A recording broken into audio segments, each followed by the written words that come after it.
Es gibt einfach das Eisbergkommunikationsmodell. Ja, jemand drückt sich aus, hat eine Haltung oder eine Vorstellung, wobei Haltung und Vorstellung in gewissem Sinne ja auch eher physische Belange betreffen. Ja, meine Meinung, so Eisbergkommunikationsmodell.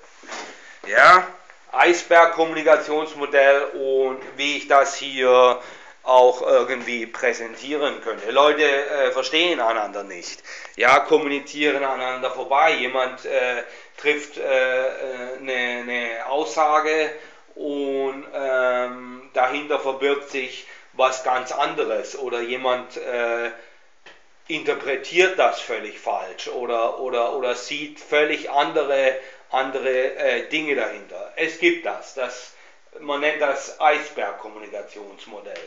Ja, und so ein bisschen die lustige Krux an der Geschichte, Leute verstehen sich nicht und ich könnte hier eine Eisbergmodell-Grafik anhängen und ein bisschen drüber referieren. Ja, das zum Beispiel. Das an sich Haltung und Vorstellung sind dann halt irgendwie eher praktische